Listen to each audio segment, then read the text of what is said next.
the psychopaths have antisocial personality disorder. That is not true. Not all of them. Okay. As a matter of fact, I would say the ones that we're concerned about for this program, the ones that I'm concerned about, the sophisticated sexual psychopaths, sexual predators, they are not antisocial. Let me qualify that again. Are they normal? No. Do they appreciate society's norms? And no. But they fit in well. Why? Because they're calculating. You don't run for political office if you are antisocial. Why? Because you have a criminal history. Okay, you appear smooth. You appear congenial and affable and likable. An antisocial personality is not likable. Okay, you can, when you meet somebody that has antisocial personality, you really know up close and personal very quickly. Okay. And again, they're not impulsive. The sophisticated psychopaths are very methodical. Within that overall rubric of antisocial personality disorder, you then will have, in my estimation, sociopaths and psychopaths. And then we're going to get into what's called the sexually violent predators, SVP. And then within sexually violent predators, which that is a designation, by the way, given by a judge, at least here in the US. Okay, there is no law that says if you break certain laws, you get SVP designation. You don't. That is added to a judge.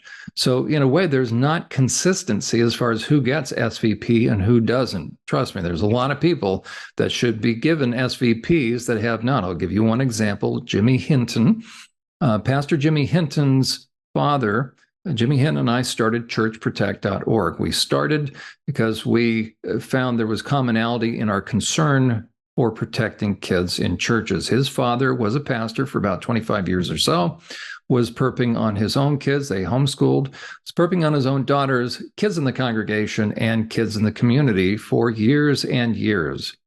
So there's a guy that is truly a sexually violent predator, yet the judge was going to give him that label, but the inmate, senior Mr. Hinton, who's now going to essentially serve life in the Pennsylvania Department of Corrections, given his age, I think he got 25 to 50 years. He should have gotten life. He appealed to the judge to not give him that designation, and the judge agreed. It's like, whatever, it's surreal. But Hinton knew that if he goes to prison and he's called an SVP, he's an easier target. So he was able to finesse the judge. So again, as we talked about last time, a sophisticated psychopath knows how to manage impression and work the crowd. So a child predator is among those that are SVPs, and you can have a sexual violent predator designation placed upon you if you harm women. So let's say you are raping a bunch of women. You're a serial rapist. You will be called a sexual violent predator. If you go after children, it's much easier typically to have that designation placed upon you. But look at how few there are. All things being equal, you're almost in 5 deviations outside the norm.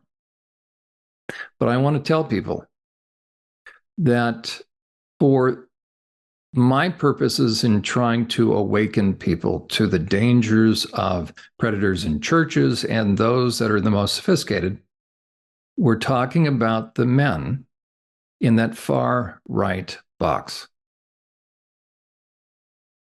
How many of those does it take to endanger a church full of people and especially kids? So Jon is actually going to be live with us next week. And the reason I'm bringing him on is I was letting him know, hey, Jon, we're running the 2-part series again, and just thank you so much. And I noticed on my Twitter page, somebody was attacking Jon, saying the most vile, horrible things about him. So I reached out to Jon, and man, he let me know what he's been going through in the last year and a half. So as the title says, there is a personal cost of calling out evil. And so we're going to hear from Jon, and there will be a time of Q&A as well. So be sure to join us next week.